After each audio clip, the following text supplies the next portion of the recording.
আজকের এই ভিডিওটিতে আমরা আলোচনা করব ক্লাস 8-এর ভূগোল বিষয় নিয়ে। সামনেই তোমাদের তৃতীয় পর্যায়ক্রমিক মূল্যায়ন। সেই মূল্যায়নে থাকা ভূগোল বিষয়ের ষষ্ঠ অধ্যায় জলবায়ু অঞ্চল।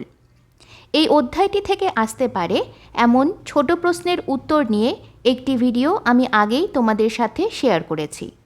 আজকের এই ভিডিওটিতে আমরা আলোচনা করব কিছু বড় প্রশ্ন ও তাদের উত্তর নিয়ে।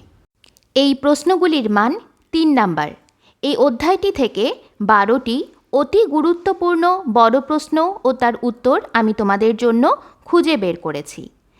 আজকের এই ভিডিওটি পার্ট 1, তাই এই ভিডিওটিতে 12টির মধ্যে 6টি প্রশ্নের উত্তর তোমরা পাবে।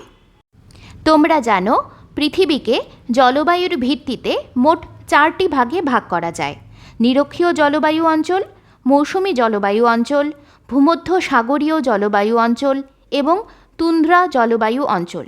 আজকের ভিডিওটিতে তোমরা প্রথম দুটি অর্থাৎ নিরক্ষীয় জলবায়ু অঞ্চল ও মৌসুমী জলবায়ু অঞ্চল থেকে মোট 6টি প্রশ্ন ও তাদের উত্তর পেয়ে যাবে। এর পরের দিনের ভিডিওতে তার পরের দুটি অংশ থেকে তোমরা আরও 6টি প্রশ্ন ও উত্তর পাবে। এই প্রশ্ন উত্তরগুলি খুব ভালোভাবে মন দিয়ে বাড়িতে তোমরা পড়ো এবং তৈরি করো। এগুলো সামনের পরীক্ষায় তোমাদের খুবই কাজে লাগবে। তাহলে চলো দেখে নিই প্রশ্ন উত্তরগুলি। সংক্ষিপ্ত ব্যাখ্যামূলক উত্তর ভিত্তিক প্রশ্নাবলী। এই প্রশ্নগুলির প্রত্যেকটির মান 3 নাম্বার। প্রথম প্রশ্ন: পৃথিবীর কোথায় কোথায় নিরক্ষীয় জলবায়ু লক্ষ্য করা যায়? উত্তর: সাধারণত নিরক্ষরেখার উভয় দিকে 5 ডিগ্রি থেকে 10 ডিগ্রি অক্ষাংশের মধ্যে নিরক্ষীয় জলবায়ু দেখা যায়। যেমন প্রথম পয়েন্ট, দক্ষিণ আমেরিকা। আমাজন নদীর অববাহিকা অঞ্চলের অন্তর্গত ব্রাজিল, পেরু, কলম্বিয়া, ভেনেজুয়েলা প্রভৃতি অঞ্চল। দ্বিতীয় পয়েন্ট, আফ্রিকা। কঙ্গো বা জাইরে নদীর অববাহিকা অঞ্চলের কঙ্গো প্রজাতন্ত্র, জাইরে, ক্যামেরুন, গ্যাবেন প্রভৃতি দেশ এবং মাদাগাস্কারের পূর্বাংশ। পরের পয়েন্ট, মধ্য আমেরিকা। পানামা, কোস্টারিকা, ক্যারিবিয়ান দ্বীপপুঞ্জ প্রভৃতি অঞ্চল। শেষ point, Asia. Indonesia, Malaysia, Papua New Guinea, Philippine দ্বীপপুঞ্জ, ভারতের দক্ষিণ পশ্চিম অংশ প্রভৃতি অঞ্চল। 2 নম্বর প্রশ্ন: নিরক্ষীয় অঞ্চলের রাত্রিকে কেন ক্রান্তীয় শীতকাল বলে? উত্তর: নিরক্ষীয় অঞ্চলে সারা বছরই সূর্যরশ্মি লম্বভাবে পড়ে বলে এখানে উষ্ণতা খুব বেশি থাকে। সাধারণত দিনের বেলা গড় তাপমাত্রা 25 ডিগ্রি সেলসিয়াস থেকে 30 ডিগ্রি সেলসিয়াস হলেও মাঝে মাঝে এই উষ্ণতা আরও অনেক বেড়ে যায়। ফলে অধিক পরিমাণে বাষ্পায়ন হয় ও আবহাওয়া উষ্ণ আর্দ্র থাকে। কিন্তু রাতে তাপ বিকিরণের ফলে নিরক্ষীয় অঞ্চলে তাপমাত্রা প্রায় 25 ডিগ্রি সেলসিয়াস এর কাছে নেমে আসে। তাই রাতের দিকে তুলনামূলক শীত অনুভূত হয়। সেই জন্য নিরক্ষীয় অঞ্চলের রাত্রিকে ক্রান্তীয় শীতকাল বলে। 3 নম্বর প্রশ্ন: নিরক্ষীয় জলবায়ু অঞ্চলে সারা বছর নিম্নচাপের কারণ ব্যাখ্যা করো। উত্তর: নিরক্ষীয় জলবায়ু অঞ্চলে সারা বছরই নিম্নচাপ বজায় থাকে। এর প্রধান কারণগুলি হল: 1 নম্বর পয়েন্ট, সূর্যরশ্মির লম্বভাবে পতন। নিরক্ষীয় জলবায়ু অঞ্চলে সূর্য সারা বছর ধরেই প্রায় লম্বভাবে কিরণ দেয়। এর ফলে সারা বছরই এই অঞ্চলের গড় উষ্ণতা বেশি থাকে। এজন্য বাতাস উষ্ণ, প্রসারিত ও হালকা হয়ে উপরে উঠে যায় ও নিম্নচাপ সৃষ্টি করে। 2 নম্বর পয়েন্ট, বিস্তৃত জলভাগ। নিরক্ষীয় জলবায়ু অঞ্চলে স্থলভাগ অপেক্ষা জলভাগের পরিমাণ অনেক বেশি। ফলে প্রতিদিন প্রচুর পরিমাণে জলীয় বাষ্প বায়ুমণ্ডলে যুক্ত হয়। জলীয় বাষ্প বিশুদ্ধ বায়ু অপেক্ষা হালকা বলে এই অঞ্চলে বায়ুর চাপ কম হয় বা নিম্নচাপের সৃষ্টি হয়। শেষ পয়েন্ট, আবর্তনের বেগ। নিরক্ষরেখায় পৃথিবীর আবর্তনের বেগ সবথেকে বেশি হওয়ায় এই অঞ্চলের বায়ু 2 মেরুর দিকে ছিটকে যায়। ফলে এই অঞ্চলে নিম্নচাপের সৃষ্টি হয়। 4 নম্বর প্রশ্ন, মৌসুমি বায়ুর বিস্ফোরণ কাকে বলে?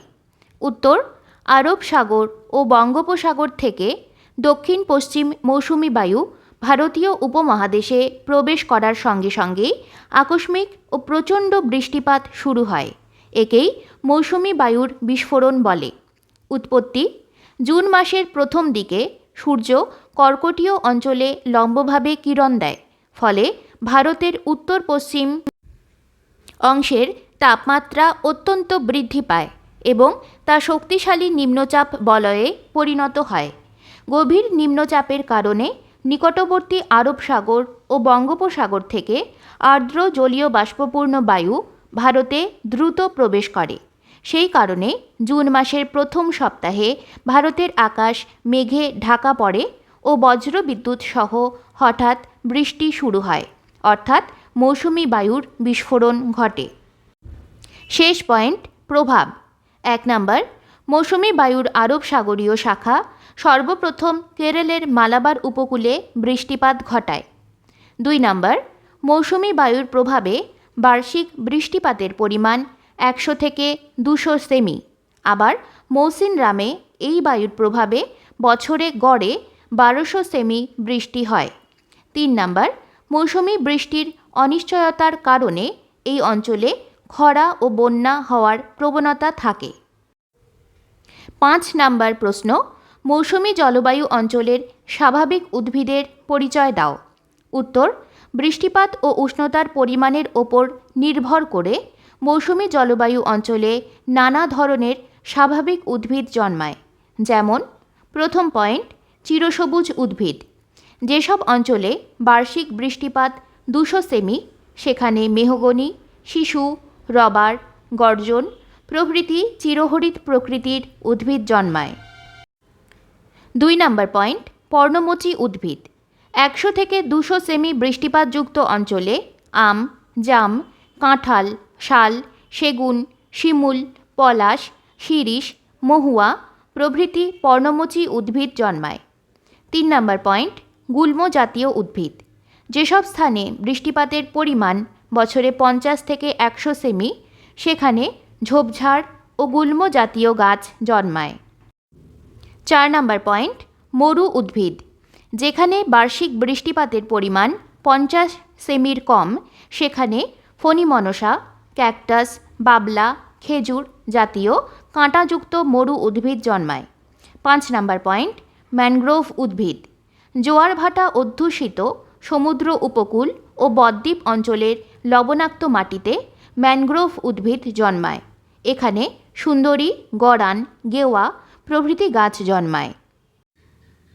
6 নম্বর প্রশ্ন, মৌসুমি জলবায়ু অঞ্চলের 2টি বৈশিষ্ট্য লেখো।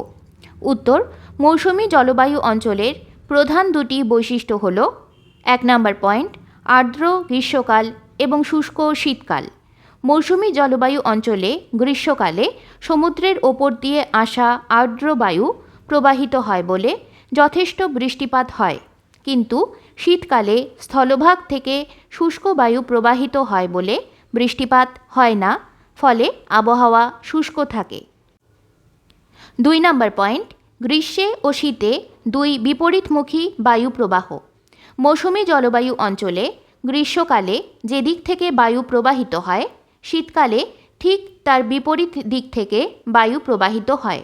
যেমন, ভারতীয় উপমহাদেশে গ্রীষ্মকালে প্রবাহিত হয় আর্দ্র দক্ষিণ পশ্চিম মৌসুমি বায়ু, আবার শীতকালে প্রবাহিত হয় শুষ্ক উত্তর পূর্ব মৌসুমি বায়ু।